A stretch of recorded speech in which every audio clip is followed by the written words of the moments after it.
All right, welcome in KSO Postgame Live. Fan joining us for the second consecutive game. We got to bring in the big guns for the big, uncomfortable, tight ones.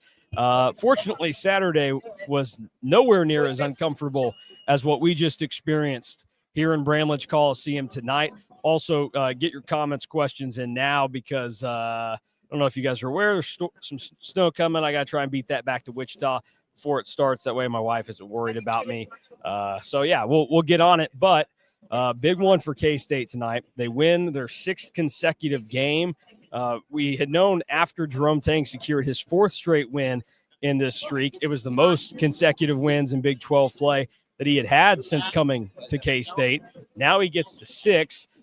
This is the most that K-State has had in a win streak in Big 12 play since 2019 when they won 9 straight Big 12 games on their way to a Big 12 title. The interesting part about that is that was split up in the middle because K-State took a break, went to College Station, and lost to Texas A&M. So we don't have to worry about losers tonight, though, fan, because K-State once again is a winner. They take down Arizona 73-70.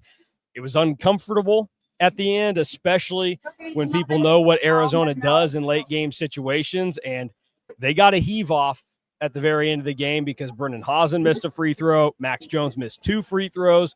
Didn't matter. K-State was the better team tonight, if that's possible, in a game that was mired by bad shooting, horrible officiating. The Cats found a way, the good Cats, the ones in purple, and they got it done against Arizona. Lot to go after in this game, but I'll let you open up with whatever you think stood out the most. Well, the key was the grit that it took to win this game, because you win a game when you have 0.95 points per possession against an Arizona team that is the second best offense in the league, efficiency-wise, and number 14 in the country, and you hold them to 0.91, which I think is their worst of the season. So you do that, you go 1 for 19 from 3, which is 5.3%, which is the worst three-point shooting for a K-State team since they went 0 against Wisconsin in the Beasley NCAA tournament game. And I'm pretty sure that's probably the worst shooting from three-point range in a win for K-State. And I thought threes were going to be the key in this game. I thought K-State would have to outshoot Arizona. Now, the good thing is they only finished 4% worse than Arizona because Arizona went 2 for 22. So the teams combined for 41 from 3. That's a dreadful night, and it's really going to be the team that makes the plays down the stretch. You know, K-State had a nice 6-point lead. Arizona goes on a 10-2 run. K-State answers with a 6-0 run to get the lead back, and then makes the plays down the stretch. So just a big win, a huge win. And now the fourth quad one win in this stretch for now. You know, quad wins can change, but that's the fourth quad one win in this stretch, which firmly puts K-State in NCAA conversation as well. Yeah, you point out the three-point shooting. I was with you. I thought the three was going to be a big part of this game. Arizona's not a great shooting team. That's where you thought K-State might have an advantage because they'd shot so well in the previous 5 games in this streak. But both teams, Arizona included, had shot a little better from 3 during Big 12 play, but both bottom out tonight. And it's one of those where to get as hot as K-State is, they're playing much better basketball. They are a good basketball team right now. But you also have to get a little lucky sometimes to get your magic rolling. And they were fortunate that on a night where they didn't have it shooting the ball, neither did their opponent. And as we've talked about, K-State is playing like the best team in the Big 12 right now. They did all the other things better than Arizona this evening, and that's what was able to get the job done. Now, I would throw in, I did keys to the game for this week, and shooting was on there, but the other 2 things I had were turnovers. I thought that was an avenue where K-State might get an advantage. Turned out to be huge. K-State only turns it over 10 times, Arizona 17. And then I mentioned that when you play these big games, you need everybody to chip in. You need the role guys to keep doing it. And C.J. Jones and Moby Ike Garuka gave you about as much as you could ask for guys like that tonight.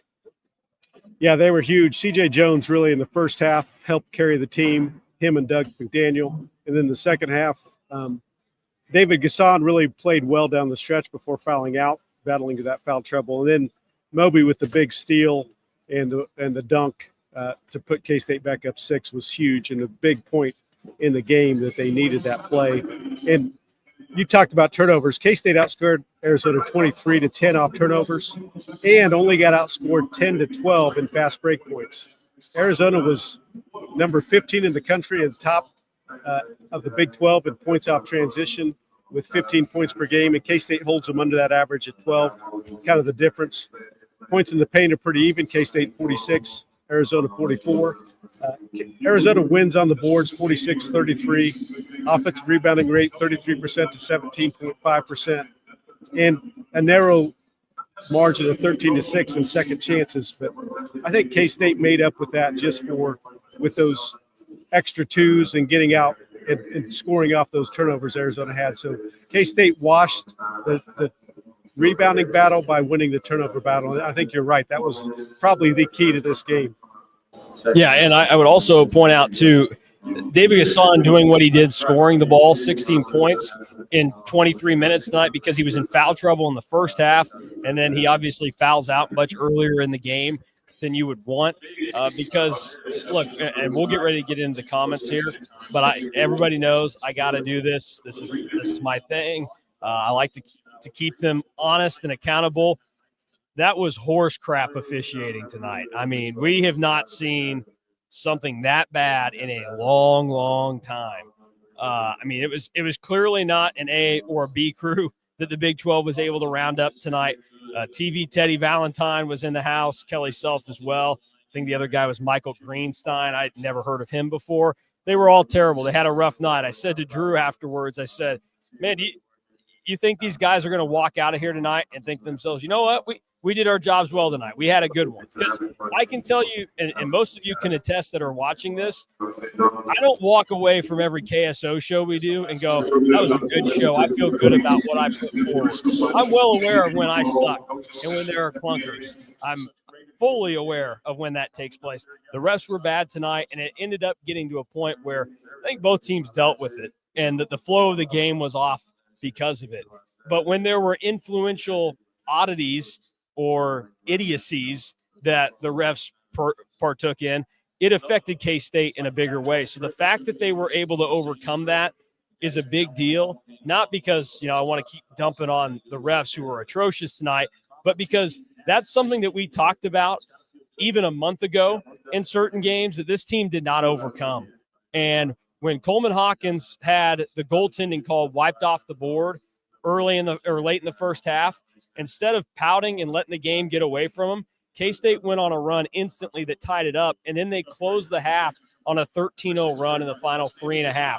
They let it fuel them and get them to play in a better direction, and that is one of the biggest differences between the team right now versus the team even a month and a half ago that was playing in Fort Worth and Stillwater or at home against Texas Tech or whoever you want to name. That to me is another signifier of just how much different this team is and why you should believe after beating Arizona tonight, a lot of things are still possible for this team. Yeah, very much so. And the real key is finding ways to win a game when you shoot that poorly from three. I didn't think it was possible. If you'd have told me before the game K-State's won a 19, I would have said we'd lose by 15 to 20 points, more than likely. So finding those ways to win, and really to me, there's a question, what's the change? What changed this team around? Doug McDaniel changed this team around. And this was the Doug McDaniel game. 24 points, 4 rebounds, 3 assists, 5 steals. And the key was Doug wasn't great from 3. He was 1 for 5. But he was 9 for 17 on twos, and he was making those little runners.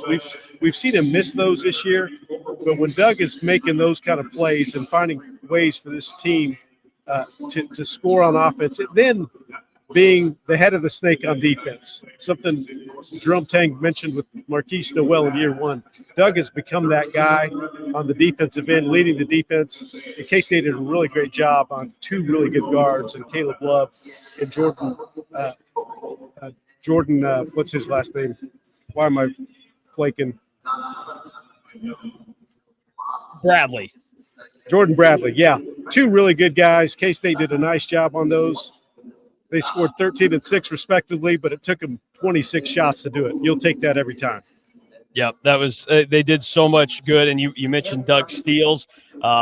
He had a lot of great ones, a lot of important ones, maybe the biggest being with 6 seconds left when Arizona tries flinging the ball to midcourt, and he goes up and gets it. Another guy that had a massive steal tonight out of nowhere. And there aren't many things that in my media seat gets me to really act out. Moby Ike-Garuka's steal and dunk was absolutely one of them. I don't know that I'd experienced something like that since go back a handful of years. Bruce's final year when Marquise Noel hit the deep 3 against Wichita State. And I think DY was punching my legs under the table like, holy crap, can you believe it? And look, nobody was more excited about that than me, big WSU hater right here. But that was huge. And those guys absolutely stepped up. Let's get into the comments now because we'll try and get done with this around 10 o'clock tonight. Again, trying to beat the storm and everything here. But a lot of people are asking it, and we've talked about it a lot. But we'll start with Brandon's question. How many more wins for an NCAA tourney berth after this win? This win is exactly what we talked about when we start counting what needs to be done. And we say each win really shrinks what you have to do. It makes it a lot more attainable. And tonight's win feels like double any other win in this stretch because you beat a team that very well could win the Big 12 this year, and you took care of business. So theoretically, if we go off what we've been saying, we said 6-2 entering tonight to finish the regular season. Probably a win in Kansas City, go 1-1. You're probably okay. Theoretically, 5 wins left, but Fan, you're a little bit more attuned to that than everybody else. So I'll let you give your take. Well, you want to get that 19-14 mark would be finishing with 2 losses in the regular season, then going 1-1 in Kansas City, and that would put K-State squarely on the bubble.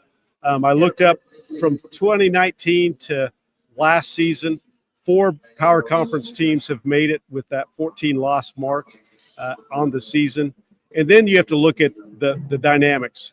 How many quad 1 wins do you have? K-State now has 4. They have 2 quad 2 wins. If they win 5 more games to get to that 19 win mark or 6 more games, that's probably going to be at least 1 more quad 1 win and 2 or 3 more quad 2 wins. That combination of 10 quad 1 and quad 2 wins with 5 quad 1 wins would put them in a good conversation. Now they're going to have 2 bad losses for sure. WSU and LSU probably are going to be quad 3 losses at this point. I don't think any other ones are going to slip to that point. Even Oklahoma State on the road is a bad loss, but it will stay in quad 2. So that's the key.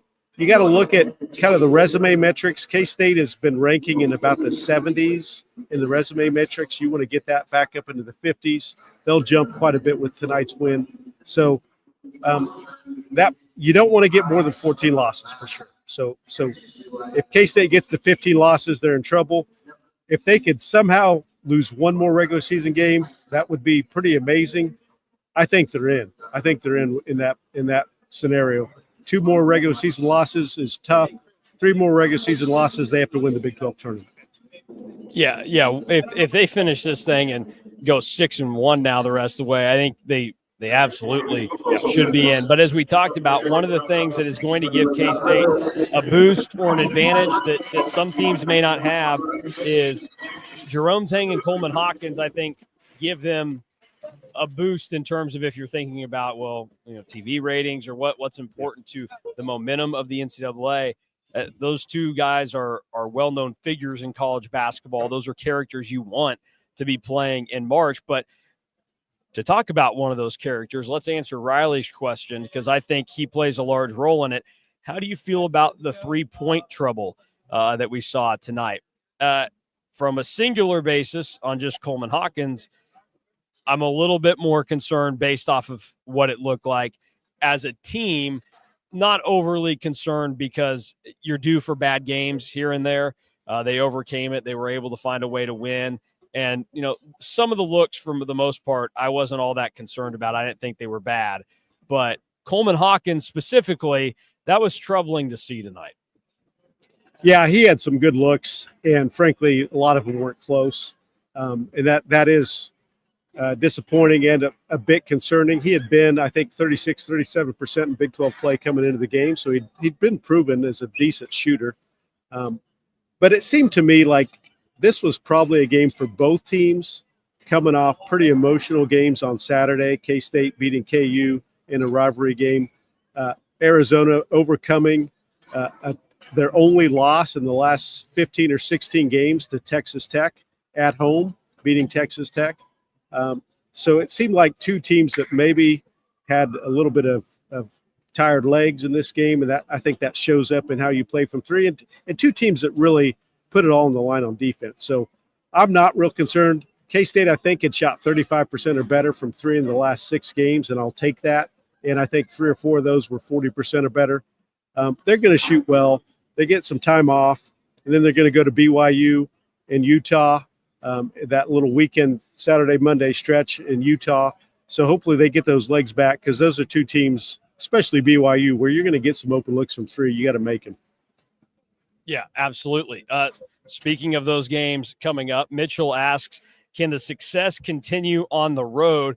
And that's really the big question now, because you look at K-State kind of already answered that once, going to the toughest place to play in the Big 12 this year, Hilton Coliseum, and beating Iowa State by 19, and then backing it up and winning at Arizona State. But winning on the road is so tough and seems like such a random thing in college basketball at times that I think they do kind of have to go and prove that they can do it all over again. Now, them playing as well as they did bought them a cushion of, if you go 1-1 in Utah this upcoming weekend, it doesn't stunt your momentum, I don't think, and it still keeps everything very much in play. But this is going to be big, and they are going to have to really prove themselves that they can find what they had against Iowa State and Arizona State and replicate it now against BYU and Utah. Because if you win both of those, then this thing isn't slowing down, because your next game's against a real crappy team at home. You go on the road to a team that is pretty flaky, then you come back and face another real crappy team at home. At that point, you've got a substantial win streak in front of you, and you would find it tough, for the way this team's been playing, to lose those type of games. Yeah, I agree. It's going to be big to continue winning on the road. I mean, this team has won 2 in a row on the road, but they had lost 15 straight on the road before that. So to get that confidence carrying over, and just, I think the way they're playing, I feel good about them winning some more road games. But is it going to be enough to get them in that NCAA tournament conversation come March? And that's going to be the key. BYU is going to be tough. You know, K-State played out there last year, had a tough game, competed, but then couldn't finish it down the stretch. It's going to be our first trip to Utah in a long time, I believe. So that's going to be one they've got to take. Well, they did go to lose to BYU last year, but you might have already been in bed. It started so late. Yes. It was but they competed in that game. Yeah. Now, question in there, I think Doug just landed hard. I think it's more of a bruise. He did the full lap around the stadium after the game. So if you're worried about Doug, he was walking around the stadium after the game. He didn't go to the locker room or go to the trainer right away. So I think he is okay. Yeah. And Joe adds in there, he didn't look too injured celebrating. Well, winning cures all, as they say. Yes. So that's a big thing. One other question that I wanted to get to, Garrett asked, how many of these guys come back next year for us, and do you think we have a shot to get into the March Madness tournament? We already hit on the tournament, but in terms of guys that can come back, unfortunately, 2 guys that you would really want back cannot come back next year unless they snuck in some JUCO or D2 ball that we don't know about in David Gasson and Coleman Hawkins. But Max Jones was a guy that was on that list that couldn't come back entering the year. But now you think of what Diego Pavia did for JUCO players and got them an extra year. There are Division II players that are trying to make that push. Max Jones is a guy that started his year and played a year of Division II basketball. I think K-State should fight tooth and nail to try and make sure you get another year for him, because he's been huge. You like what he does. Absolutely, you want him back. And this is a team playing that you want the roster retention and the consistency back next year. There are some teams where if you have, 10 bad apples, who cares? You'd rather bring in 7 good apples. This team right now, you've got enough guys that you want everybody back. So take as many as you can get. But outside of Hawkins and Gasson, really everybody else is going to be eligible to return next season. Again, I'm just kind of assuming with Max Jones that he will get an extra year, or hoping based off of some of the other things. I know like a Wisconsin DB in football already got a second year. So you think at some point that's going to come, that those guys get sweeping changes. It'll probably be a little bit more resistance from the NCAA, though, because they're going to be able to argue that, well, they already played NCAA basketball, as opposed to the JUCO guys are coming from a totally different governing body, but that's beside the point there. So that's where things stand for the roster moving forward. Anything else from this game, fan, that stands out to you as important to mention before we wind down in the next 5 minutes? Well, I think the other story to me is K-State making twos, finishing around the rim. K-State finished 63% from 2-point range compared to 49% or 59% for Arizona. That was another strong area for the Wildcats, the Desert Wildcats, as I like to call them. And K-State finding a way to make shots around the rim at a higher rate and get in there. And a lot of that was Doug making those runners as well. Those were key. Someone in the chat, and I agree with this point, David Gasson, probably we kind of take for granted that he's going to score 15 points and get 5 rebounds. He had 16 and 7 tonight, even though he only played 23 minutes with foul trouble. He just continues to do it. He was 2 of 3 from the free throw line, and you'll take that from David Gasson, 7 of 9 from the floor. Super efficient. That's tough for any team to overcome. You just kind of take for granted how he does things, and he did a great job backing up Doug and really playing well in the second half when we needed some points down the stretch. David made some nice plays at the rim. Yeah, absolutely. He was big and crazy that he was able to score like he did. He had obviously a great scoring week last week. It earned him Big 12 Player of the Week. So people are starting to fully notice it. I mean, early this season, I was saying, and now that K-State's playing better, he's going to have an even better case. But I was saying he really should have a chance at first team All Big 12. Yeah. That's the kind of impact he's had this year. And the fact that he was able to show it like he did in the box score, despite only playing 23 minutes, is pretty impressive tonight. One thing that we've been following here at KSO is the Mr. 3000, a.k.a. the race for 8. K-State now, with their win tonight, they have moved into a 3-way tie with a handful of teams moving up the standings to be in a tie for 6th. BYU, Baylor, K-State, all 7 and 6.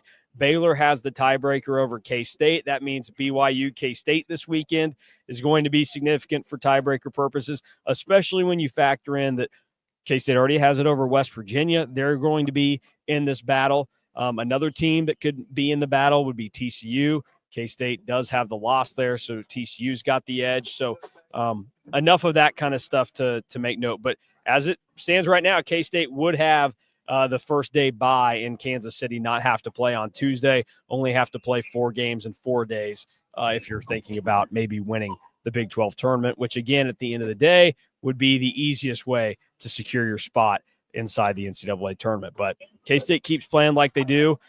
They're going to have every chance to win every game remaining in front of them, and we'll just monitor it all, and we'll have the post game again on Saturday night late after the Wildcats and Cougars do battle. Both games starting, I believe, at 8 o'clock out in Utah. The Utah game thankfully got moved up a couple hours. That was originally supposed to start at 10, I believe. So fortunate for that one. We'll be live after both games doing this right here. I don't know if it'll be 3 of us this weekend. We could do that or how it'll work out, but somebody will be here with me. We'll talk about it. And if you want more post game from tonight's win over K-State, I know 25 minutes isn't nearly enough for an exciting win like this. Head over to KStateOnline.com. If you're not signed up, do so. We'll have full post game coverage written there tonight into tomorrow morning. And plenty of coverage and time to recap tomorrow as the snow falls what went down tonight in Bramlage. So for KSU fan, I'm Mason Vo. Thanks for watching K-State Online. We will talk to you again tomorrow, and especially after the game on Saturday against BYU as the Cats stay alive with their 6th straight win.